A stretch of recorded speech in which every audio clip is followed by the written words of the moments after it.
Bees are essential to agriculture in fruits, nuts, and vegetables.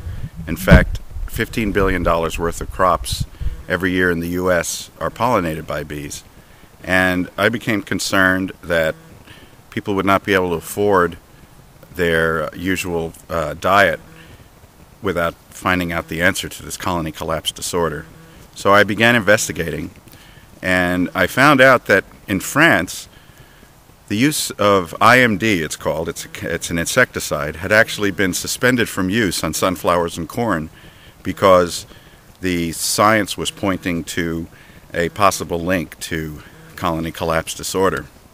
And this was years before it ever came to America. This story has never been fully reported in the U.S. press, and so I decided to look into it. A life without bees would not be the life that we have today. There could be an agricultural depression. There could be very high food prices on fruits, nuts, and vegetables. Alfalfa is pollinated by alkali bees and leafcutter bees. It could even affect beef and dairy prices. So it's a very, very big problem.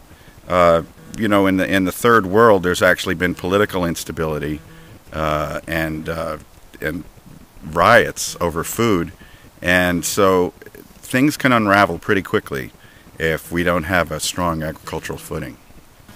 There's lots of things we can do to help the bees. Everybody can plant a bee garden in their backyard or even in their windowsills.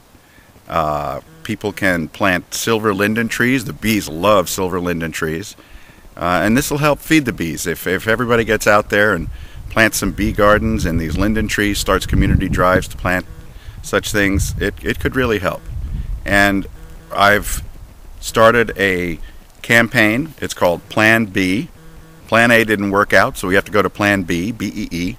And the Plan B is a multifaceted effort to get the use of the insecticides that seem to be the problem suspended from use until they can be proven safe for bees at very, very low doses called sublethal dose, and to raise awareness of the bee problem and to get everybody to pitch in and help out on this effort. Perhaps the most interesting thing that I found out is that if this chemical is the cause of colony collapse disorder, and if its use can be suspended, then there is a good chance that the bees might return.